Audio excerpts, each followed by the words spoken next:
Hello, what are you doing there? Welcome to another On the Chopping Block movie review. I'm Taylor. I'm Tom.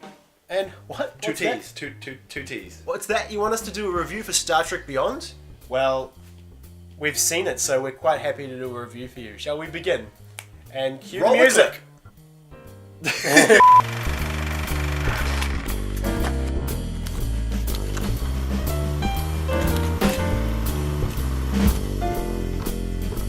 Star Trek Beyond is the third movie in the new Star Trek franchise, directed by who was it? Justin Lin. Yeah, not J.J. Abrams this time. No. Justin Lin was responsible for like kind of rebooting that Fast and Furious franchise, which is just like it's crazy that it's like a big ass franchise now. But he's responsible for that, so it's kind of good in good hands, I think. And it's produced by J.J., so he's still kind of there. The movie takes place 3 years after the events of Wrath of Khan. Sorry, what's it called? Oh, you mean Trek into Darkness. Yeah, Into Darkness. Yeah, Basically yeah, Wrath of Khan. Oh, the Wrath of Khan, which was really Wrath of Khan. 3 years into the 5 year. 3 years into the 5 year journey. Was it 2 years into their 5 year mission? Wasn't it? 2 years, 3 years. Two or 3 years. It's like halfway Through the journey. 5 year mission, which is cool because that's what Star Trek was. They would go out and do their voyages, their 5 year voyages, To seek out new life forms. new life forms, new planets, and all that kind of stuff. And so it's kind of cool that we're thrown now into that, which is what Star Trek's been known for. Yeah, and the crew go on a mission that gets them stranded on a planet, and they have to figure out how they got there, who's in charge of How they get back. how they get home. Yeah, I'm going to come out and say I really enjoyed this film. I was literally just about to say exactly what Taylor did. Like, guys, this movie was really good. Yeah. Like, surprisingly good. I mean, I watched the first trailer for this and it didn't jazz me up at all. And I still went in with relatively low expectations, knowing that JJ wasn't attached to it. But, I mean, JJ did a great job on the first one, and the second one was pretty good as well, I thought. But the third one I thought was just generally like quite a big step up. It's kind of like what I thought Star Trek always was. You know, like an adventure. Yeah, fun characters. Yeah, fun characters. characters. You love to see them interact and Great just, ensemble. just on a crazy adventure, you know. Yeah. The scale has been brought down for this film. very it's not much a big so. sprawling epic. A lot of it takes place in one location. Yeah, and there's only about 3 big action set pieces during the whole movie. But like there's more time for character development and just the interactions between the characters. And that's what you watch the movies for. Yeah, and I wasn't bored at all. No, I was constantly engaged I was that whole time. entertained the whole time. Absolutely and mentally. Just it feels like coming home to these Star Trek films. You come in and you see these characters, you know, and it plays the familiar music. You just you sit down, another Star Trek film. You're like, it's just excited for everyone. But yeah, you're right. This film, they've not really marketed it that well. Honestly, the trailer came out and I was like, what's going on? Yeah. But also the marketing, it just sort of snuck up on you. This film, I was surprised it was out. But yeah. Well, it was something that like you didn't really expect because like the original Star Trek posters and stuff like that were always like black and white and bleak and silver and kind of looks like dark green, like an Apple product is being displayed. Like, and this one there was just way more color. And then I was like, interesting. And then when I looked back onto the old posters like Wrath of Khan or Voyage Home or any of that, you see the similarities in the posters, and they've just taken inspiration from those old posters. It's like it's kind of like a remake of the old series. Each film going along, you know. It's almost like the remake that people have been wanting, as far as like not setting up an origin story. It's just jumping in. Like you could really take Star Trek Beyond and make that the first movie, and I think that'd work.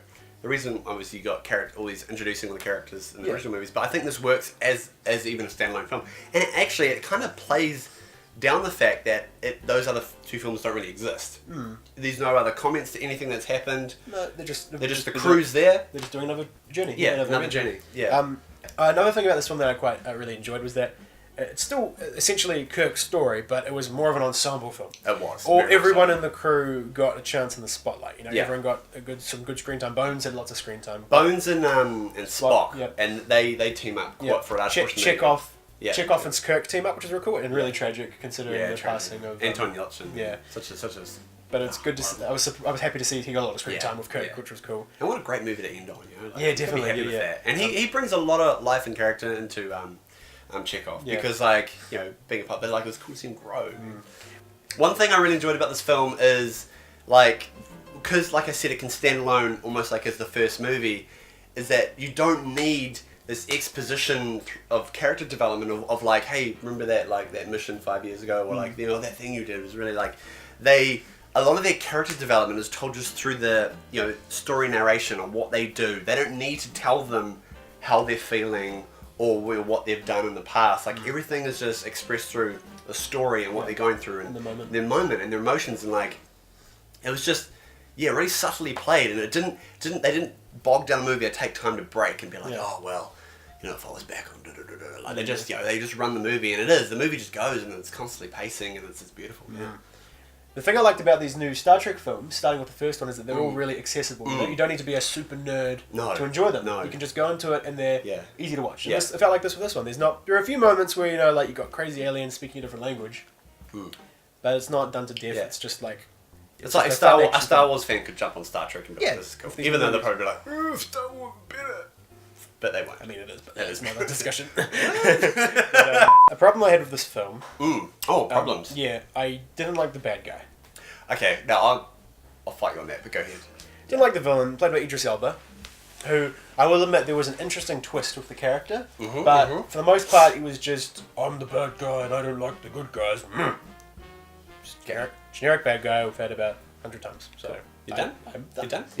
I love Idris Elba. I think he's a really good actor, man. Like, he's done some very sweet films. He's got a presence about him. I like Luther. He's really good in Luther. # Dark Tower. Oh yeah, Stephen King. Anyway, so look, Taylor is somewhat right in the fact that he's one of those grumpy villains that's kind of like, I hate all the Federation. I hate them. Let's make them suffer. It's a good Idris Elba impression. Thank you very much. Yeah. But he, and you're right. Like throughout the film, it's like he's just got that villain mentality where it's just, I hate you for this reason, and I'm not going to stop. And it doesn't give you much background on like why are you so pissed off at this guy. But then it's interesting. The first 2 acts of this movie, he's very much like that. But then the third act comes around, and his character development or his character just flips, and then you instantly realize, this is why he does what he's doing.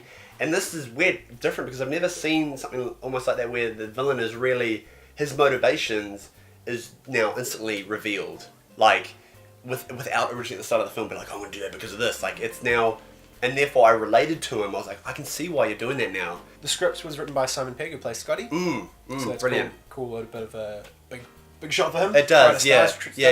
And it's cool. He's kind of taken it back to the set pieces like the TV shows where it's like, Spock's fighting a lizard. Like, that kind of environment, that kind of look. Yeah. Where it's, and it is they're on the planet. They're on the planet. It feels like you're watching a movie-length episode. The start of a Star Trek episode, on a crazy planet, got to deal with these situations, the crew split up, red shirts are dying everywhere.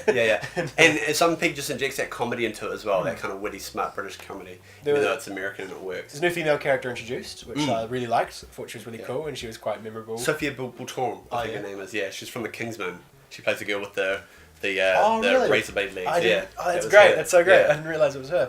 You wouldn't recognise her in the movie, but that's the same actress. And awesome. She's signed on to play the new Mummy in the new Mummy franchise. Oh, really? With Tom Cruise, yeah. Okay. Well, it's good that she's getting some work. I really... it's good that she's employed. Yeah. Does she have to vote too now, Taylor, as well? Is that okay?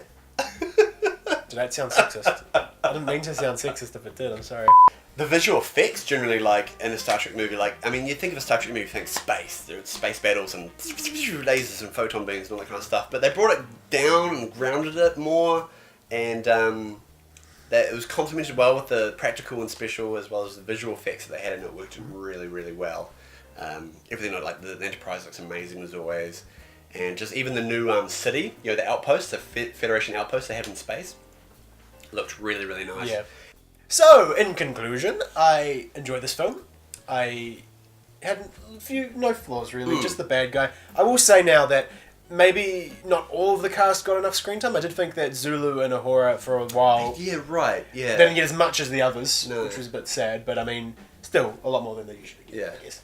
But that probably my only complaints. A very good, fun space movie, and like I said, it's really accessible for anyone. Please watch the first 2, but if not, just go have a good time. Again, you don't need to watch the first 2. Yeah, don't need to. So yeah, I'll give it a 7.5 for me. 7.5? Nice. Yep. Nice. Yeah, guys, I really enjoyed this film. I think Star Trek Beyond is a really fun, blockbuster popcorn flick that you can easily just sit down, watch, and just be totally captivated, and just be totally thrown out of your mind space and just enjoy. Visually, the movie's outstanding. Audio, I mean, everything's great. Soundtrack, sound mix, everything looks really, really nice. It's just a really good fun watch. I think it's good for kids. I watched it with a friend who had never seen any Star Treks. Never seen any Star Wars as well, and he sat there and thoroughly enjoyed it. Who is this man? I will give you his address and phone number later. I will have words. But yeah, so it's really fun, so do check it out. Definitely put it on the list of things to watch.